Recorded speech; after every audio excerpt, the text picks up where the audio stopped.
is AEW Unrestricted. I am Will Washington. She is Aubrey Edwards. Hi. Welcome. Yes. Oh my God. This is such an exciting time for AEW. It always is an exciting time for AEW. But in particular, I am just so excited about some of the stuff we have coming up. And we've got Cleveland right around the corner. We got Halloween coming up. And we just finished up with Wrestle Dream. We got to be in Aubrey's neck of the woods, which is always a good time. And how was it for you? How was it getting to have such a short travel time to work? Oh, it was interesting because like Tacoma's one of those places that for me on non-traffic, it's 45 minutes. With traffic, it could be up to 2 hours. And Seattle's real good. Yeah. And Seattle's real good about shutting down the major highways on the weekends for construction, which makes everything even longer. So I got a hotel room. I did not drive to work that day. I was like, I'm avoiding this. But oddly enough, though, I felt like travel was pretty simple. I thought coming out of the hotel, it was like maybe the hotel to the arena felt like half an hour. Because you guys were near the airport, right? Yeah. Yeah, so that was the thing, is that you didn't have to deal with 5 or 520. So when you were only on like, yeah, it's a whole thing. I could go on and on. We could do a whole podcast about Seattle and the Washington State Department of Transportation. It's fun. But it's funny because like Wrestle Dream itself was sort of like this really emotional roller coaster. Like my mom fell out of her chair when Takeshita won the title because she was just so absolutely excited. And I'm like, is she okay? And my sister's like, yeah, she's fine. She's just really, really excited. And I'm like, okay. The other one, completely unrelated to wrestling. So main event's going on, which is this crazy, insane, violent match, right? And all of us are trying to get into our positions for whatever happens next. And I literally don't know what's happening next. They've just said, it's chaos. Take your cues accordingly. Oh, okay, cool. I have no idea what's going on. And I'm watching Jeff Jarrett describe things to extras. Like, okay, we're going to do this, and then you guys are going to come out, and then this, and then just keep this in mind, blah, blah, blah. And if you've ever seen Jeff Jarrett talk, he's very animated with his hands. Yes. And I knew this, and what I should have done was not be standing there with my meal prep right next to him. So I've got this little dish with rice and vegan chicken and some fruit and some cooked spinach, and I'm real excited about it. He goes, and then this, and his arm goes really wide, and just everything goes everywhere. It's like a wedding with the amount of rice that goes up in the air. And I'm just standing there. It's in my eyelashes. It's on my shirt. And I'm just like, I think I have to go out in 10 minutes. And I have no idea if I'm covered in rice or not. So normally we're concerned about whether or not we're covered with like people's blood before we run back out there. But I'm like, nope, just vegan meal prep. No big deal. So that's how my Wrestle Dream went. That's the thing to be covered in Commission State, Washington, because right. There's blood, then you've got answers. Right. Now we have to stop things. We have to have conversations with people. There's got to be paperwork. But rice is okay. Commission doesn't mind about rice. Awesome. Well, I mean, Wrestle Dream is crazy. We're on the road to Full Gear. It's nuts. And it's a very exciting time in AEW. There's lots of things happening. It's a very inspiring time in AEW. We have lots of people coming through the doors that are all very exciting, who have awesome backgrounds that we love hearing about on this podcast. So, Will, who's our guest today? Aubrey, the guest we have today is a very special guest because just last week he got to announce to the world that he is once again all elite. And I'm so excited to have this guest here on AEW Unrestricted. Ladies and gentlemen, it's the one and only Lio Rush. Lio, thank you for being here. Yes. Thank you. Yeah. I was waiting for you to click a button and then a cheer started, but I'm glad you guys did it. I'm glad you did it. Well, thank you for being here, Lio. I want to start with that. I want to start with the fact that you are once again all elite. That wasn't a... I suppose it wasn't quite an angle. It was legitimate. You signed your contract at Wrestle Dream. We made the announcement on the AEW socials, and you got to let the world know. Of course, you were interrupted by MVP and Shelton Benjamin, but nonetheless, that was legit. You are all elite. Talk to me about how that all came together. Oh, man. Where to start? I know. Where to start. I feel like I've had quite an interesting year. I ended up starting the year off doing my own tour on the independent circuit called the Where's Home World Tour. And I went everywhere. I went I was all throughout America. I went over to Europe, Canada, and it was honestly a search for my home. I feel like I've been on the independent circuit for the last 2-3 years. I've wrestled in other companies, been at other promotions throughout the time that I first signed with AEW. And I don't know, I was just trying to figure out where home was. And kind of at the tail end of that tour, I got a random text, 3 a.m, saying if I can show up at AEW in LA. And the Casino Gauntlet Match. Yeah, the Casino Gauntlet. Yeah. And so many things were going through my head. But I was extremely excited. I knew that it was going to be an actual surprise, even though I did a surprise in the Casino Battle Royal before. But I knew that this one was going to be like legitimately a surprise. But yeah, ever since that day, just a lot of hard work, just a lot of staying consistent with myself, staying consistent with AEW, letting them know that, so much time has passed. I'm in a much better place, and I'm ready to work. I'm ready to be here. I'm ready to be all elite. I didn't say that right off the bat, but but all the work that I put in, I think that ultimately gave me the time and space to see if I did want AEW to be my home. I feel like if it went any other way other than how it went down at Wrestle Dream, it probably wouldn't have been the right fit, again. But now that, I've gotten a chance to be in the locker room, be on all the shows, be on Ring of Honor, Collision, Rampage, Dynamite, be able to work with Tony, be able to work with all of the guys and girls in the locker room again, I feel like it showed me that, this is the place that I want to be. So what would you say is sort of the biggest difference between Lio Rush this time around versus last time you were All Elite? I think last time I had a lot of fear. I think I was going into it scared. I think I was, it almost felt like I was getting another opportunity at being Lio Rush on television, but it almost didn't feel fair that I had to do it in this way. I was still so young. I was still, and I can't say that I'm young forever, but it's true. I feel like people in wrestling are younger for longer than they would be if they were like in real life. Yeah. And I was doing, I was going through so much during that time. That was during the pandemic. So everything outside of what AEW was, obviously going on. And it was just kind of a disaster off the jump, but it was nobody's fault, particularly, or specifically. I think it was just not the right time. I don't think it was the right time for me. I don't think it was the right time for AEW to have me there in that mental state that I was in. And it just wasn't fair and I think for both parties. So, but now I feel like I'm in a space where I feel confident. I feel a lot wiser. I feel a lot more prepared than I was before. And I know what I'm capable of. I know what I can bring to the table, and I want to offer that, and I want to be a part of what AEW is doing, and I want to be a part of the people that want to make AEW what it is. And I'm just going into it with a much different mindset, and I think that's the biggest difference. Well, I think a lot of people kind of undersell because you'll be 30 this year, correct? I will be 30 this year. Oh, dude. 30s are way better than 20s. I'm just going to put it out there. Like, you've got a lot to look forward to. Well, and that's the big thing that I've always recognized is that I think a lot of people undersell. Like 3 years may feel like a short amount of time, like from an outside perspective.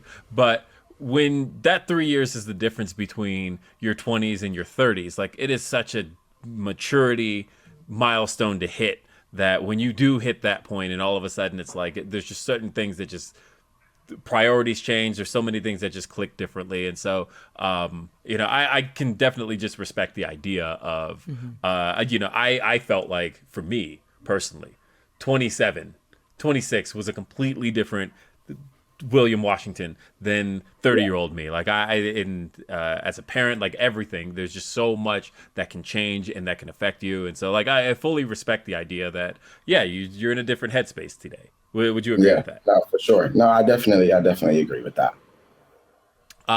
Well, one of the things that didn't really change is the fact that the first time around you were tied to Dante Martin. Now, this time around, you're also getting to experience a very different Dante Martin, but a very different Dante Martin in that all of a sudden his entourage has expanded. Because at the time, right, at the time, Darius was injured, and you were really kind of filling Darius's role with Dante. And then, of course, Action Andretti hadn't debuted yet, and now Leila Grey is in effect, and you guys are suddenly a clique. And I was thinking about the shirt, everything. I want to talk a bit about how that's all worked out and how you guys have come together as a group. Yeah, I don't even know how it happened, but it works. And me and Action, he trained at the same school that I trained at in Maryland, MCW. We were basically trained by the same trainer who unfortunately passed away years ago. So I feel like we have that bond when it comes to, work within wrestling and just how we approach our in-ring style and energy and all of that.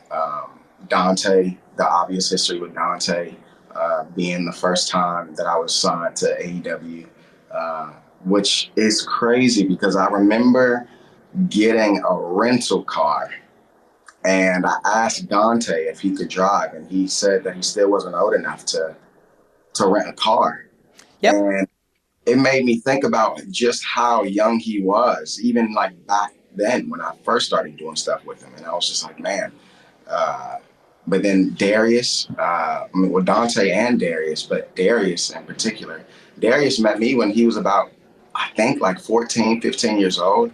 He sent me he sent me a picture of him coming to one of my meet and greet tables. I think it was before I went off the WWE. So that blew my mind. I mean, I was young myself, so to see myself standing next to Darius when he was so young, I was just like, man, that's pretty cool. And I feel like I have all of these guys, all three of them. I feel like they kind of look up to me in a way. It makes me feel old. It makes me feel like I'm about to be 30 years old because they have watched me on TV when they were teenagers, and they have looked up to me in that way. And I feel like it's so cool. I've always wanted to be in a group, a stable, but I wanted that group to be people who, are kind of like me in a way. I want us to all have like a similar style or a similar, certain something, and maybe that's youth. I don't know, but yeah, maybe that's youth that we have in common. And then Leila, I've been knowing Leila for years, all over the independent circuit. So just having that connection with Leila is pretty cool to see that we can do something on screen now, which is really, really cool. I like that Lio feels old in this scenario, whereas Will and I are both closer to 40 than 30. And I'm just sitting here like, oh, you young kids with my walker. Yeah. Dear Lord. It does. It feels like that in a way. It's so weird. The beard is starting to come in now. Oh. So I'm sweet summer child. Yeah. It's great because it's like it is interesting that like it's all context, right? Like you're the wise one. You've been through it all. You've been through trials, tribulations, all this sort of stuff. So you're coming in with all of the like knowledge and the wisdom. So you are the veteran of the group, which is really crazy to see. But at the same time, I think all of you guys kind of complement each other really well. Like you're all flippy dudes, but you're all flippy dudes in very different ways. So before we go to break, I kind of want to talk about that a little bit. What do you feel like is the thing that complements you guys well in the ring from a style perspective? I think we all are inspired in ways with each other's styles. I feel like we all bring a certain element of high flying that we don't see in ourselves. So when we're looking at each other wrestle, we're looking at it like almost like in a maze, like, oh man, like I wish that I could do that. But then like one of them are looking at one of us wrestle and they're like, oh, I wish I could do that. But it's I think we look up to each other. I think we admire each other's work, and I feel like it complements each other styles like very well. You know, Dante is the one who can probably jump on top of a building. Yep. I'm the one who can move in ways that, you know, nobody else in the group can move in different directional angles and with my quickness and Action is so crazy athletically gifted. It's insane. But then you have Darius who brings like somewhat of the power element to the group, which is cool because he's still a high flyer himself. And then Leila is Leila. She doesn't do that. She doesn't do the high flying, but Leila has that certain thing about her that, you know, kind of brings out something all in us. Like she brings a certain fire, a certain kind of energy that we all bounce off of really well. So. I love it. I love what you guys have brought together to each other, and I kind of want to talk a little bit more about some of the experiences you guys have gotten to have together, and we're going to get to do that right here when AEW Unrestricted continues. A little more after this. Unrestricted.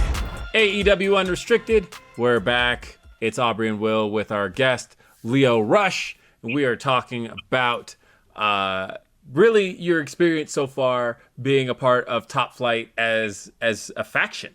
And I really wanted to talk a little bit more about your experience getting to work 0 Hour this year in London at All In. Yes. And, you know, what was that experience like in front of that crowd and getting to be a part of that? That was breathtaking. I mean, it was incredible. I honestly couldn't think about anything other than I just never thought I'd be here again.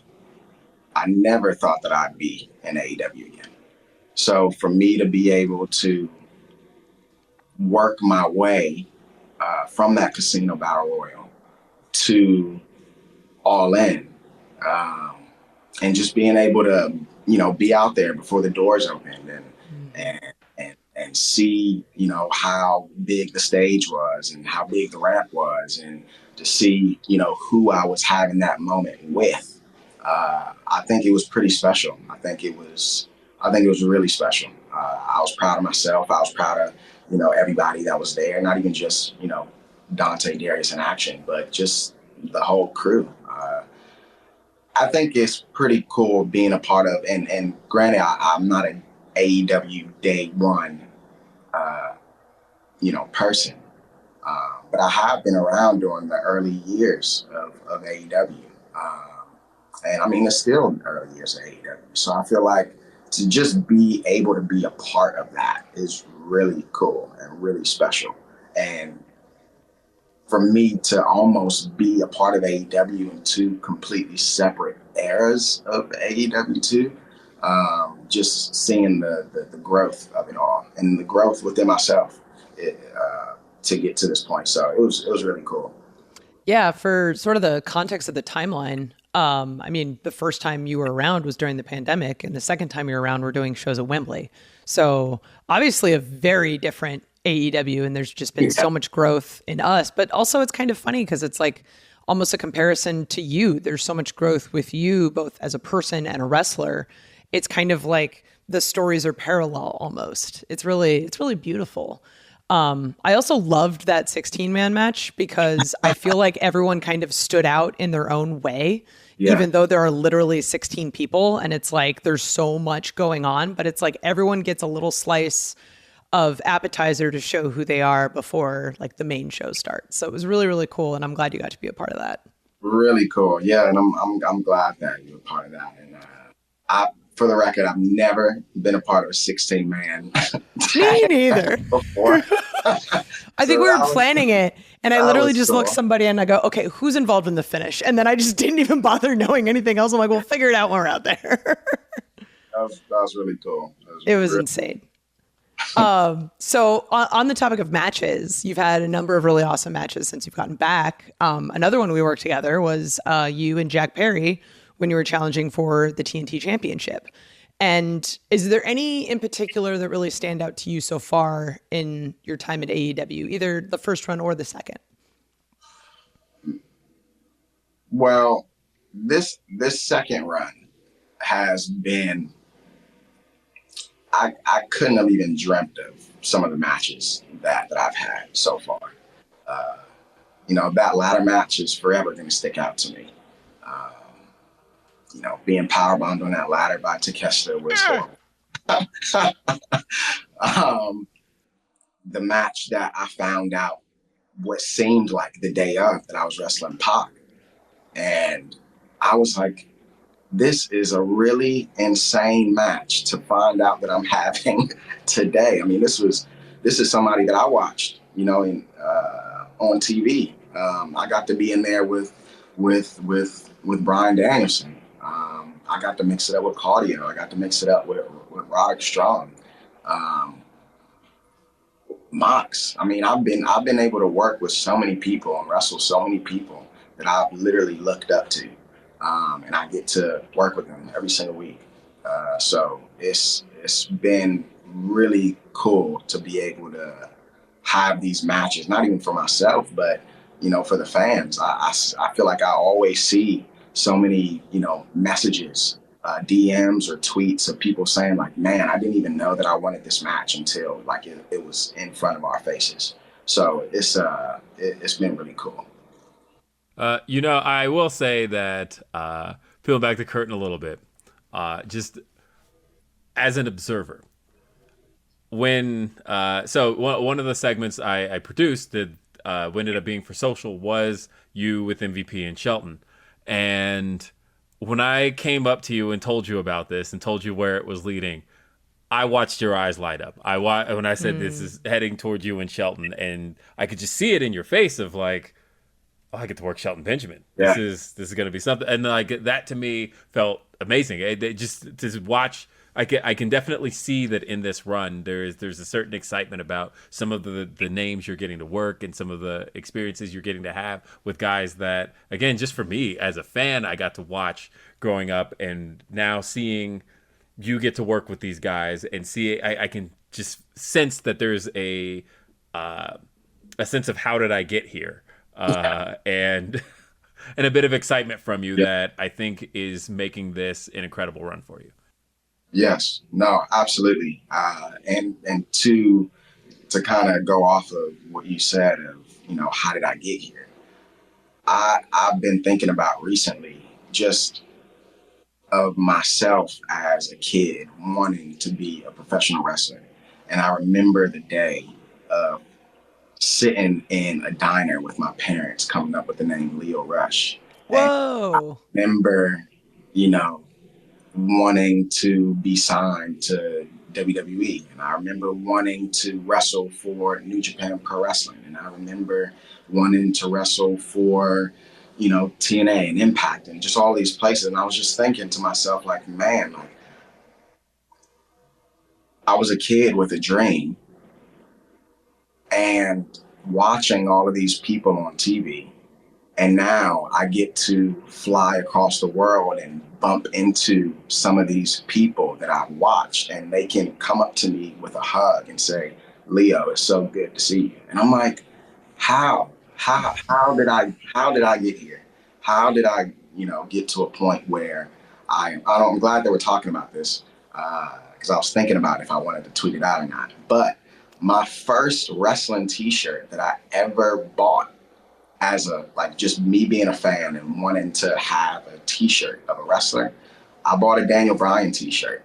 Whoa! I remember I think it was like an Obey inspired shirt, and it just said yes at the bottom of it. Mm-hmm. I remember that one. And the black one? Was it the black one?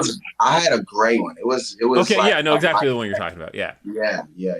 And to be in the ring with him was mind blowing to me.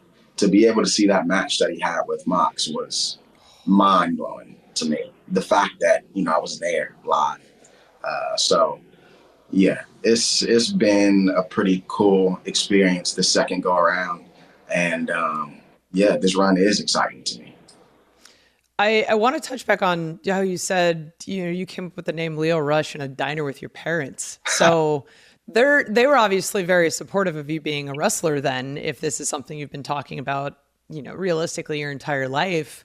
Like, what was the response when you did tell them, like, I'm going to go be a wrestler now, bye? I feel like I didn't even really have to tell them. They knew from the jump. I don't talk about it a lot, but I was a huge wrestling fan as a kid, like huge. My bedroom was covered in wrestling pictures. I had tubs and tubs of wrestling toys. I had so many wrestling DVDs and VHSs, and I was obsessed. I was literally obsessed with wrestling. I've been an athlete my entire life. I probably should be in the MLB right now. I probably be a wrestler. But I stuck to just my love and my passion and the joy that I have for wrestling. And I turned that into my career. I turned that into my life. And it's been really cool. Lio Rush, obviously coming from my first name, which is Lionel. I don't know if a lot of people know that. They probably do know that. But fun fact of the day. Yeah, fun fact. Lio. A lot of people in high school call me Leo. A lot of people call me Lai. So that's where Leo came from. And then Rush came from not only my physical speed in the ring, but it also came from my trainer, who told me that I needed to, and excuse my language, he always used to tell me that I needed to slow the fuck down. Because I was always like in a hurry and in a rush, quote unquote, in a rush to like learn and like grow. And like, as soon as I did one thing, I wanted to hurry up and do the next thing. And he just used to always just tell me to relax. So that's where the last name Rush came from. So yeah, it was pretty cool how I came up with that. Well, I want to talk a little bit about the background before all of that. Let's talk about kind of the humble beginnings of your career in professional wrestling. And some of the earliest work people know from you was really CZW, it feels like. So what was that experience like in the beginning? The beginning of my wrestling career was very interesting. I don't think anybody really knew what to make of me in my earlier years. I think I was very talented. I was very athletic when I first started. So I think that I had that going for me in the ring, as far as in-ring capability. People just saw that I was a really young and athletic kid. I used to travel a lot with people who that you see that is on TV right now. I was the young kid in the cars. I was the young kid, in the locker rooms. Now 10 years later, you see the whole locker room is just filled with young people. But it wasn't like that when I was wrestling, like when I first started wrestling. I was literally like one of the only kids on one of these like big shows. I was the only kid on a PWG show. I was the only kid, on CZW. I was the only kid at Beyond. All of these like really big places that people were talking about. And I can't just say that it was me. It was people that I traveled on the road with and who decided that they wanted to take a liking to me and help me grow and help me get to where I am today. Guys like Swerve, guys like Sami Callihan, guys like Ricochet, guys like Will Ospreay, all of these guys, they helped me get to where I am today. So, yeah, it's crazy. It's interesting because I remember, it was really the PWG stuff, and particularly, and the name I'm probably about to bring up, but a lot of where I noticed people started noticing you was around the PWG stuff, and really like when Danielle Fishel was like really high on Lio Rush, and she buddy, and I felt like that put a lot of eyes on you at the time, and Yeah. and I remember like how much of like I at the time I'd heard of Lio Rush, but then when it was like, okay, all of a sudden Topanga is like hanging around PWG shows and she's like really into Lio Rush, and all of a sudden I started noticing you popping up a whole lot more around that time period. Yeah. people really respect Topanga's opinion on wrestling. That's what I've learned today. Yeah. No, that was a really fun and exciting time period. I think that PWG era for me was right off of me not re-signing with Ring of Honor. I was in Ring of Honor for about a year, and then I went off on the independent circuit for a little bit. And PWG was one of those places that I was starting to catch a good amount of steam, and a lot of people started to know who I was, and which was very weird for me. It was weird for me. I was obviously started off on the indies, but they weren't like really big places. And then to go from that to Ring of Honor, but I was so used to being on Ring of Honor and being on, television and having like a little bit different of a experience in wrestling, being able to wrestle on TV and wrestle some of the biggest names in wrestling literally today, which was a very crazy year roster wise when I was in Ring of Honor. But to come out of that and start doing indies again, but people are now saying like, oh man, like I was watching you on Ring of Honor. Like that was really cool for me because it felt like I put in a lot of work to be able to carry that into independent promotions and just continue to build my name. So yeah, that was a fun era for me. Hell yeah. Oh man, this is awesome. I love that you're just like the epitome of hard work and all of that's just coming together. And we've got so much more to talk about with Lio Rush here on AEW Unrestricted. Coming up after the break. Unrestricted. Hey, Unrestricted. It's Aubrey and Will. We're talking to Lio Rush, and this has just been such an inspiring conversation, just seeing kind of the ups and downs you've been through, the first time at All Elite Wrestling, the second time at All Elite Wrestling, and just seeing the person, not even just the wrestler, but the person that you've grown into has been really, really awesome. And I'm glad we've gotten the chance to talk to you today about it. And since we're on the topic of indies, I actually wanted to discuss a little bit because I think before you came back to AEW, you and I were on a Prestige show together. And you were facing one of my buddies, Jaden. And I had not seen your character at the time, which was this black heart Lio Rush that was absolutely terrifying. I'll say his name 3 times. I know, right? Oh, we've said it once, so let's keep track. But I'm curious because like everyone sort of like evolves and grows, not only just as people, but also as wrestlers and characters. So sort of what have you taken from the characters you've played on the indies? How have you incorporated those into the Lio Rush that we're seeing on AEW television today? I think the Lio Rush that you're seeing on AEW television today is a very raw, real, and I guess I can say unrestricted Lio Rush. This is me to a T. This is who I am. I like to talk about it because it's kind of corny, but it's kind of cool at the same time. But, I made a theme song called I'll Be Me. And I feel like, the lyrics to it are essentially just, telling people that I'm going to be unapologetically me. And, if you don't like it, then, oh, well. I feel like so many people struggle with who they are or who they want to be or how they can be different than the next person. And I always tell people that if you just be yourself, you're already different than the next person. I'm writing that So down.